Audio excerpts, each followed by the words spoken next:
Welcome to Now Hear This. I'm your host, Chris Spangle. Now Hear This is a conversation with leaders in Indianapolis that are working to improve the lives of Hoosiers. Our goal is to empower you to join in their work and make a difference while informing you about the unseen aspects of life in Indiana. If you miss an episode, you can listen via podcast at nowhearthisindy.com. Today, my guest is Ryan Vaughn, who is the president of the Indiana Sports Corp. And I want to thank you so much for joining me. Their website is indianasportscorp.org, by the way. Always like to mention that up top. Ryan, thank you so much for joining me. And can you explain what Indiana Sports Corp is?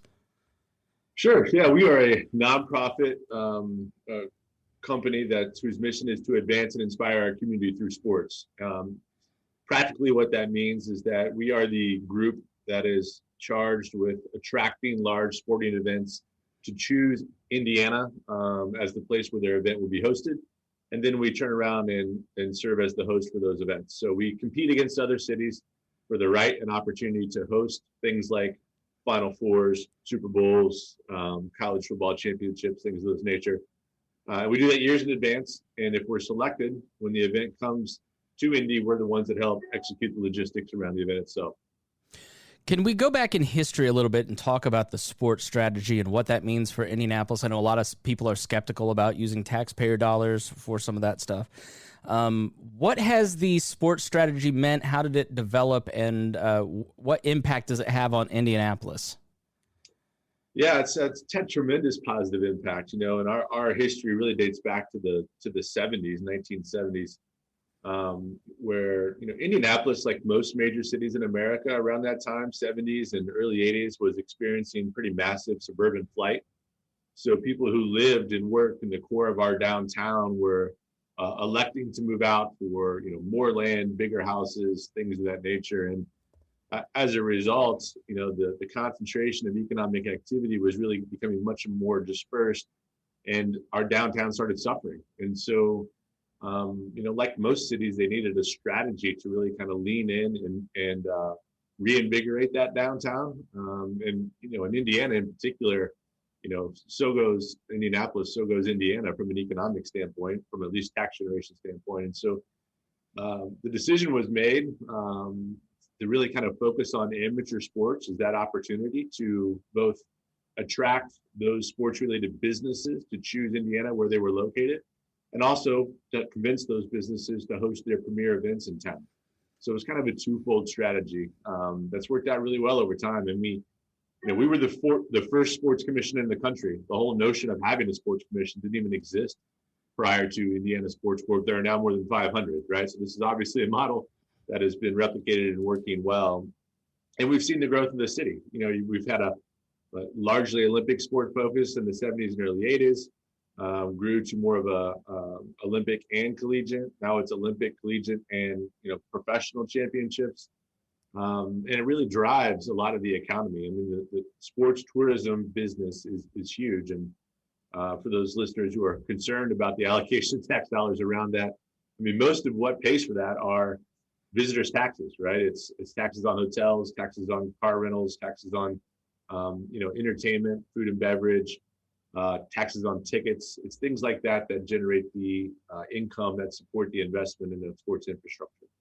So what does that mean for the local economy? How does it quantify in terms of both dollars back to the Indiana resident and then also jobs? I mean, how many jobs are tied to the Indiana sports strategy? Well, so the sports strategy, I think, works in parallel with sort of the visitor convention strategy, right? And there are almost 80,000 jobs in hospitality. So you think hospitality and entertainment. So you think about staffing these venues, hotels, restaurants, transportation, infrastructure assembly. One of the great stories I like to tell is a company called Sports Graphics. Sports Graphics started when we started back in 1979 as a printing company. They printed flyers to go along with sports events. Because of the sports that have come through Indianapolis and because of the partnerships that company has made, they are now the national provider of look and feel and decor for, companies like the NFL, parts of the NBA, the NCAA. So like when the bracket goes on the side of the JW, that's Sport Graphics. And that's a company that's grown literally from nothing to something substantial because of these events. And so people think a lot about the tourists that come to town, but they don't necessarily always focus on the businesses that support that tourism and how they've grown over the years because of it. So what goes into something like a Final Four or an NBA All-Star game? What is the process of putting on that level of an event for the city? Yeah, I mean, phase one is you have to win the event, right? And so we spend a lot of time working with partners from our hotels to Visit Indy, the Capital Improvement Board, our major sports professional leagues, and we build what we call a bid, right? So multiple cities will submit their own version of a bid to host. We always put, really our best foot forward. For example, to host the NBA All-Star game, we created a bid which talked about ancillary activations and the quality of the venues and the access to the airport and transportation. And then we wrapped an Indy car, put Larry Bird in it, took it to New York, and had him drive down Fifth Avenue and hand deliver a box to the commissioner, right? So it's really, you gotta be special from day one. But when it comes to the back end, once you've had the opportunity to be awarded the event, there's a meaningful logistical effort that needs to happen. Everything from venue to fan entertainment engagement, media hospitality, you name it, it has to kind of be built from ground zero almost every time. So once the event is taking place, what kind of coordination happens amongst the different, private and public services within Indianapolis? Yeah, so in order to execute these events, we form what we call a local organizing committee. We refer to it as an LOC. And on that LOC will be chaired, you'll have a community chairperson. So for the Final Four, it's Quinn Buckner and Katie Douglas, right? There are community champions. And then think of it as an org chart. Underneath that, there are literally sometimes 50 sub boxes of work that needs to be done. And a lot of that is coordination, as you just mentioned, between the kind of private entity and the public entity. So, when we have to provide public safety for all the tourists and guests that are coming here, we have to provide transportation. That means the police chief is involved, the director of DPW is involved. When you're going to do a bunch of signage, you need, deputy mayors involved to help make sure this process is smooth on the back end. And so there really is kind of hand in glove coordination with the city and the state, since we're the state capital. Talking to Ryan Vaughn, who's the president of Indiana Sports Corp. Their website is indianasportscorp.org. Let's talk about the Final Four, March Madness that is coming up. This is completely unique in anything in the NCAA's history, which, by the way, is headquartered here in Indianapolis. Can you talk about what went into securing the March Madness? I understand it was a very involved process. Correct. Yeah. I mean, I think the NCAA certainly watched all that happened, last year, and in particular the success the NBA had playing in the bubble in Orlando, and began to internally prepare for what might be a similar scenario that they needed to execute come March and April. And so with that, comes a whole lot of work, right? I mean, I just mentioned to you, we're normally bidding on events of this type of scope and scale 5, 6, 7 years in advance, and here we are 3-4 months in advance, right? And so there's a lot of things that kind of had to happen in parallel. First and foremost, the NCAA engaged a healthcare provider locally to advise them. They have their own council of medical experts. And then they really had to go back to that public-private partnership you were talking about and work with Dr. Kane at the local level and Dr. Box at the state level to figure out how could they successfully host this event safely. So that's sort of step one. It's not an insignificant step, by the way, but it is step one.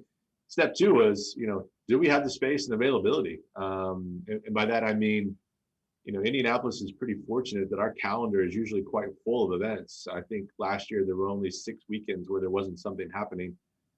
So what did it look like? The convention center had business that was booked. Hotels had business that were booked. Venues had business or games already scheduled. And so it really became a logistical Herculean effort on the part of Visit Indy, the Capital Improvement Board, and those venues to start shuffling their schedules, working with their partners to create availability so that we could host this.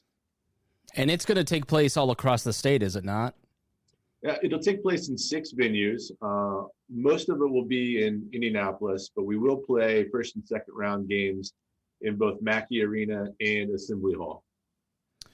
Okay. And, Indianapolis is always, Maybe you can talk about this, just the reputation that Indianapolis has built specifically since the Super Bowl, that I've noticed this kind of uptick in media compliments for Indianapolis. And I think people who live here don't fully understand the difference between us and, let's say, a Columbus or a Peoria or another Midwestern town. I mean, what is the reputation that Indianapolis has specifically for hosting these kinds of events? Yeah, we're certainly seen as a national leader. We way sort of outpunch our weight class relative to our peers. I mean, I would consider our competitive peers places like Miami, New Orleans, Atlanta, Dallas. These are cities of significantly larger population and resources. But I think what's made us special is the way that we, as a community, sort of invest in these events. Not only do we have great infrastructure, right? I mean, we have the #1 ranked airport, like 8 years running.